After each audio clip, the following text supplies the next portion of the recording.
नमस्कार दोस्तों, एक बार फिर से एक हॉरर स्टोरी में आपका स्वागत है। दोस्तों, क्या हो अगर आपके साथ भी एक सुनसान जंगल में आपकी गाड़ी खराब हो जाए। ऐसी स्थिति में डर का आना तो स्वाभाविक है। कुछ ऐसा ही होता है एक ट्रक ड्राइवर और उसके बेटे के साथ। तो आइए इस कहानी को सुनते हैं।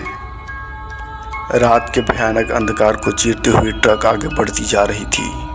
हड्डियों को पिघला देने वाली सर्द रात अपना कहर ढा रही थी।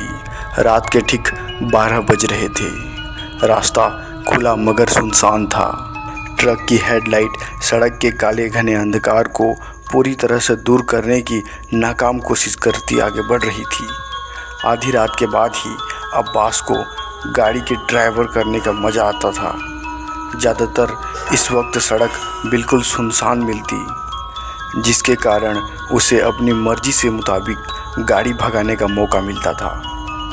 ऐसे वीरान रास्तों पर उसे रोज़ का आना जाना लगा रहता था। आधी रात के बाद लूटपाट की वारदातें भी आम बात थी। हालांकि अब्बास किसी से डरता नहीं था। रोज़ की तरह आज भी उसी रफ्तार से वह आगे बढ़ रहा था। रास्ता काफ़ी डरावना होने के बावजूद बेफिक्र होकर तेज़ी से ड्राइव करता जा रहा था। ठीक उसकी ही बगल में अब्बास का बेटा ठंड के मारे कंबल आड़े सोया हुआ था। जैसे ही गाड़ी गुजरात के बॉर्डर को पार कर राजस्थान में दाखिल हो रही थी, अंबाजी होकर आबू की ओर आगे बढ़ने वाले रास्ते टेढ़े मेढ़े घाटियों से होकर गुजरता था। राजस्थान में एंटर होते ही बॉर्डर पर आगे वाले छोटे से शहर को क्रॉस करके उसे पहले ही एक हादसा हो गया। घने जंगल में पहाड़ी की ढलान पर एक ज़बरदस्त धमाके के साथ गाड़ी का टायर फट गया। ब्रेक लगाकर अब्बास ने गाड़ी को कंट्रोल करने का प्रयास किया। टायर के चीख के साथ गाड़ी सड़क पर रुक गई। रात के अंधकार में वृक्षों से डरावनी चेहरे किसी राक्षसी कंकाल की भांति लग रही थी। निशाचर जीवों की आवाज़ें उसे बिल्कुल भी ठीक नहीं लग रही थी। कहीं दूर घनी झाड़ियों में उल्लू भयानक आवाज़ें से चिल्ला रहा था। अचानक लगी ब्रेक के कारण अब्बास का बेटा भी गहरी नींद से अब जाग गया था। काहे री यूं अब्बा जान, मारवाड़ी लहजे में उसने अपने पिता से चिंता जताई। उसकी आवाज़ में कपकपी थी। गाड़ी पंक्चर रेगी है, उसके पिता ने उसे समझाया। गाड़ी पंक्चर हो चुकी है, टायर बदलने में हमारी मदद कर दे। घबराने की कोई बात कोनी, गुजराती बाज ने कहा। अब्बास ने अपने बेटे का हौसला बढ़ाया। जी अब्बा जान कहकर उस्मान आसपास के जंगलों में नज़रें घुमाता हुआ पिता के हेल्प करने लगा। किसी डरावनी कहानी से ये माहौल कम नज़र नहीं आ रहा था।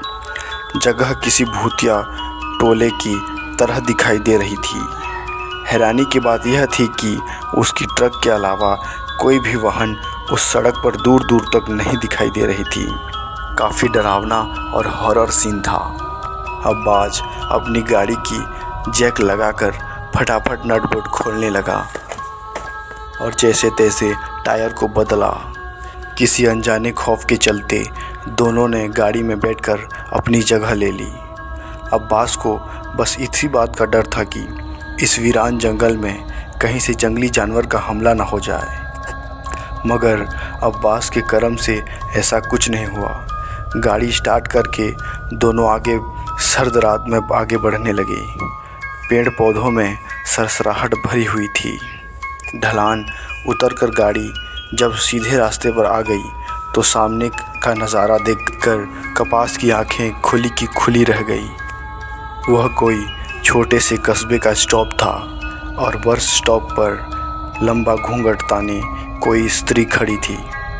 हॉरर मूवी के सीन का नज़ारा देखकर अब्बास बुरी तरह से सहम गया। अब्बा जान, कोई लुगाई खड़ी है। हाँ पुत्र, वे ही कोई दुखियारी होवे। ऐसा कहकर अब्बास ने अपने बेटे को शांत कराया और अब्बास ने गाड़ी पर ब्रेक लगाई। घूंघट ओढ़ के वह स्त्री अपने चूड़ियों की खनक बिखेरती हुई रोड पर बीचों बीच खड़ी थी। अब्बास को गाड़ी रोकनी पड़ी।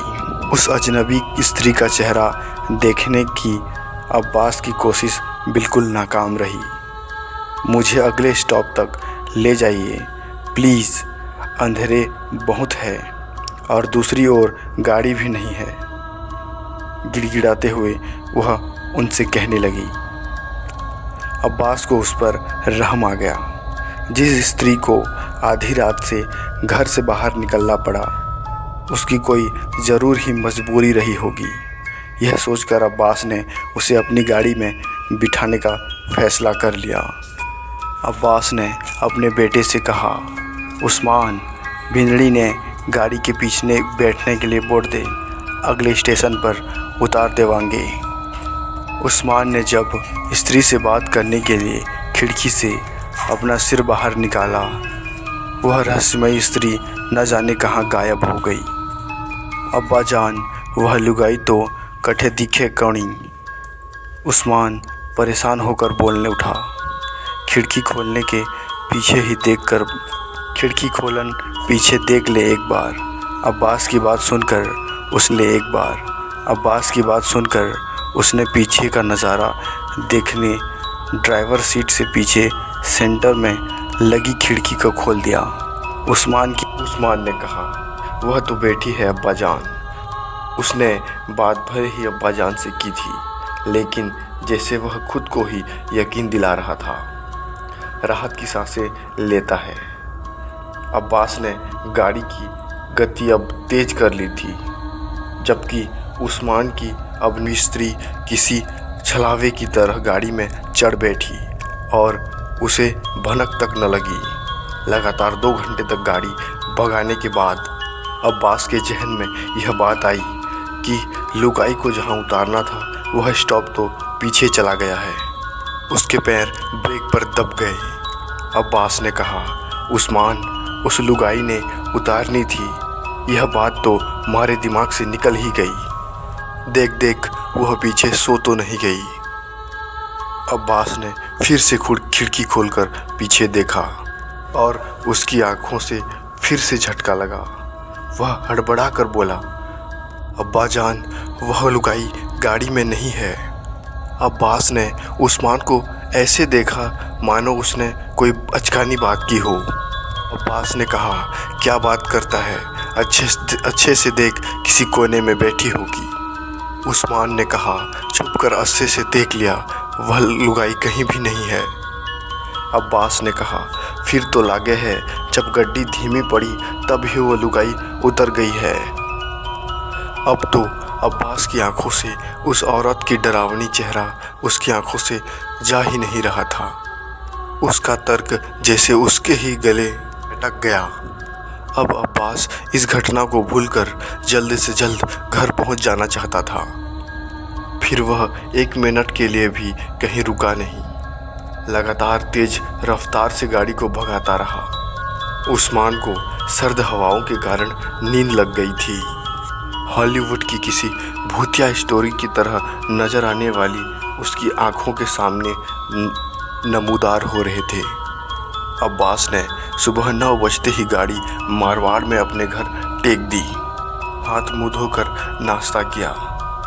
उसकी बेगम सब्जी लेने का बहाना करके बाहर निकल गई और उस्मान अपने दोस्त से मिलने चला गया। नाश्ता करने के बाद अब्बास को बड़ी जोर की प्यास लगी। फ्रिज से बोतल निकालने के इरादे से वह उठ गया। सामने जैसे ही वह आया, 2 पाए वाले नंगे पैरों को देखकर वह बुरी तरह चौंक गया और सकपका कर भागने लगा। अब्बास ने नज़र उठाकर ऊपर देखा तो उसके बदन में खौफ की शहरत उठ गई। सुर्ख रंग की लाल आंखें, घूंघट में एक बदसूरत चेहरा मुस्कुरा रहा था।